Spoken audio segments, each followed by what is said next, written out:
Hello, great people. Permit me to start this video with a word of advice for you, which is that if you want to have problem or if you want to have altercation with someone, make sure it is not Senator Natasha Akpoti-Uduaghan or someone of her personality, because at the end of it all, she will leave no stone unturned to make sure that you are finished. And if you see the Senate President Godswill Akpabio, tell him a political scientist said he is almost finished, if not completely finished. And why did I say so? The case of sexual harassment between Senator Natasha Akpoti-Uduaghan and Godswill Akpabio has made it to New York Times. If you don't know how relevant New York Times is, I will tell you in a moment. I will be telling you about New York Times for you to know the weight of that organization, and I will be telling you the effect of Akpabio appearing negatively on a platform like New York Times. And also, I will be reading the article that was published on New York Times for you to listen to. I will be reading it to you.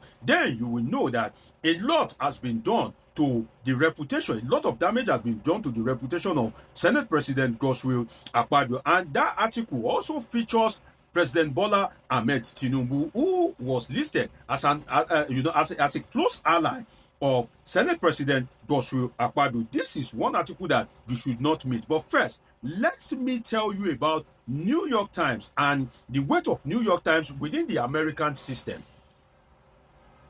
First, if you care to know, the American political elite, one of their newspaper of choice is the New York Times. If the likes of Trump and his friends are going to read anything in the media and they are looking for concrete information, they would read it from the likes of the New York Times. Now, let me read something to you so that you know the weight of New York Times. The New York Times is one of the most influential newspapers in the world. It is established in 1851. Yes, you heard me right. 1851 by Henry Jarvis Raymond. Now, the newspaper has a massive global outreach, attracting over 80 million unique online visitors monthly.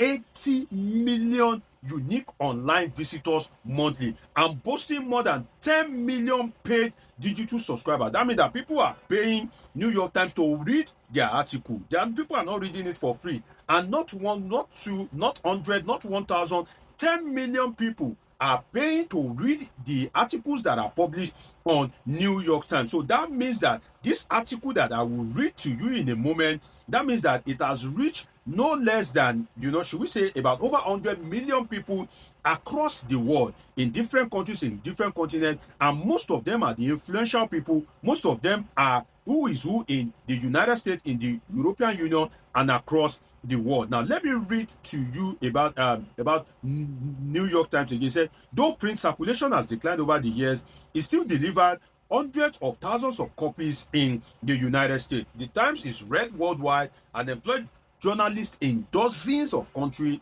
making it a leading source of international, national, and local news. Now, that is where Senator Natasha Akpoti-Uduaghan has dragged the Senate President Godswill Akpabio to. Now, let us go into what was published on New York Times. Let us go into the article to see what they wrote about the sexual harassment case between Senator Natasha Akpoti-Uduaghan and the Senate President Godswill Akpabio. It says, the title of the article is Female Senator Faces Down a Classic Abuse of Power in Nigeria. Female senator faces down classic abuse of power in Nigeria. Imagine that.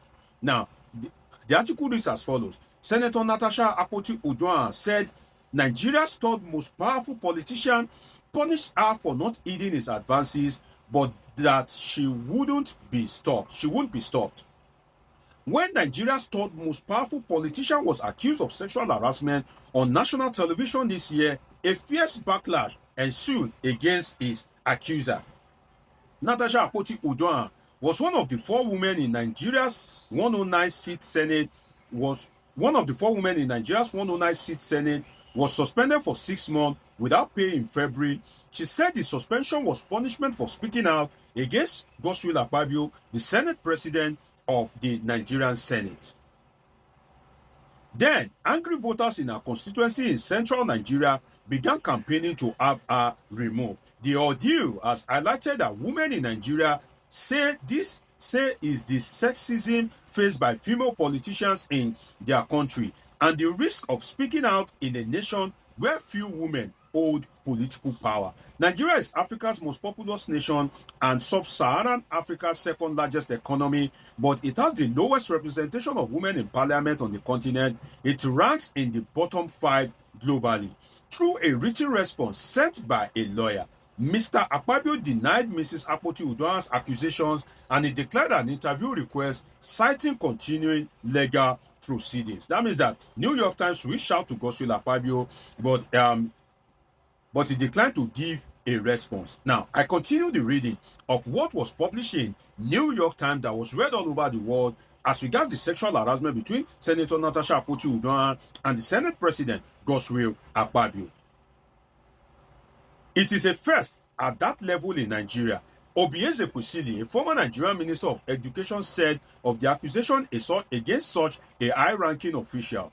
But it is a classic abuse of power, where a woman is denied the right to be heard out, she added. Mrs. Akpoti-Uduaghan, 45, who was elected in 2023, said that Mr. Akpabio made sexual advances in December of that year when she and her husband visited Mr. Akpabio's home. Mr.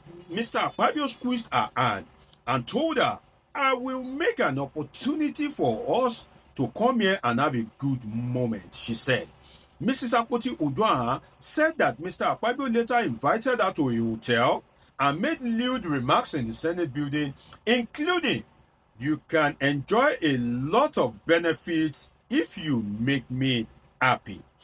Imagine they are publishing this about Akpabio in New York Times. And if I can show you, Akpabio's picture is even boldly put in there. Let me show you. Look at it.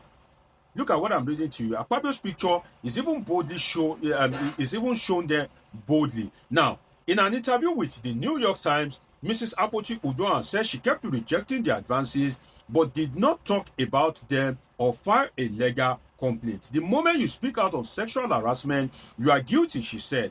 Throughout her 2 senatorial campaigns in 2018 and 2022, Mrs. Akpoti-Uduaghan faced repeated online harassment and accusation that she was a prostitute. Such accusations are commonly leveled against women in Nigerian politics. We are made to bear it, to see it as part of life, she added.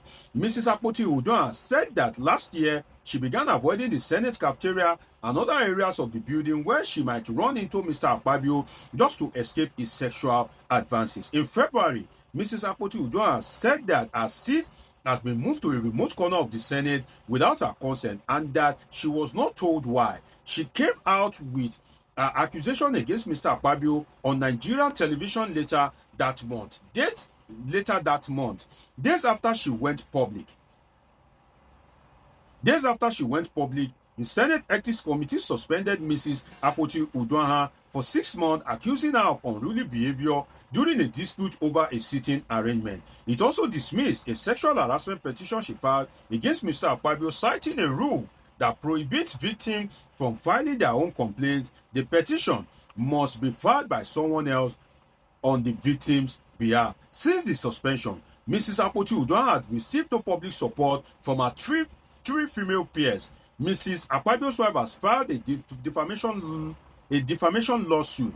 Women are part of the same patronage system as men are in Nigerian politics, said Ayomide Ladipo, a Nigerian analyst speaking out against a powerful man with lots of resources and political clout make you risk being blacklisted or victimized. Mr. Akpabio, 62, is a close ally of Bola Ahmed Tinubu, the president of Nigeria and leader of the governing All Progressive Congress. Mrs. Akpoti-Uduaghan is a member of the opposition People's Democratic Party. Another female public official, Joy Nune, accused Mr. Akpabio of sexual harassment in 2020. Nigeria's former Vice President Atiku Abubakar, an opponent of Mr. Akpabio, said he had a habit of abusing women. See how they finish Akpabio.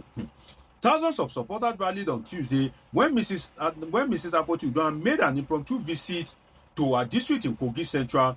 But even in Kogi Central, nearly half of all registered voters signed a petition last week calling for her removal, just short of the 50% threshold needed to force her out.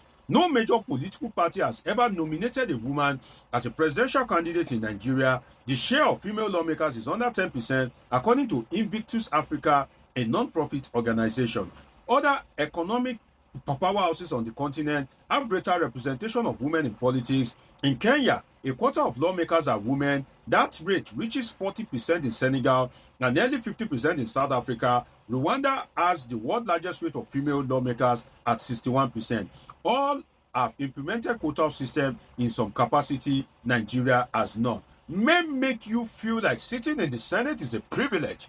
Mrs. Akpoti-Uduaghan said, "I've earned my seat. A hostile environment to women sets our democracy back." And that's the end of the article. I'm sure you would have picked up one or two things from that particular article itself. And I can tell you that Akpabio needs to be very careful, because there are some search engines that your name must not appear on negatively. There are some search engines that if they put in your name, if they put your name on Google across the world, it is the result of those the result of those websites, because they are the global leading website, that will first pop up. So if your information appears on a platform like New York Times on the negative note, when they type your name, that article will come up about you, and that has a lot of negative effect on these days that everybody is online. And you see, I think fair hearing and maturity could have saved Akpabio. If Akpabio have chosen to kind of like give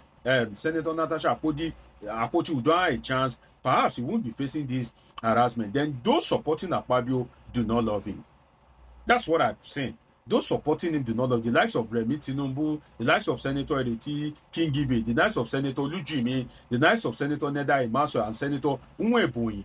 They don't love Akpabio, because at the end of the day, it is Akpabio that will be facing the consequences. It is Akpabio that is being mentioned now. It is his reputation that is being damaged globally. But then, anything is impossible in Nigeria. So don't be surprised in the future if Akpabio becomes the president of Nigeria, or even if he returns as Senate President in 2027. But then, as our fathers usually say, good name is better than silver or gold, because you don't know where, if your name is bad, if your name has been tainted, you don't know where it can affect you, and it can affect you where it matters most. It's been an interesting time with you on this episode of Politing with Dr. Omosoladeji. Do want to subscribe, turn on your notification button, catch up with my past videos, and of course I have great interesting videos coming your way. Till I see you again, always remember that I love you all sincerely.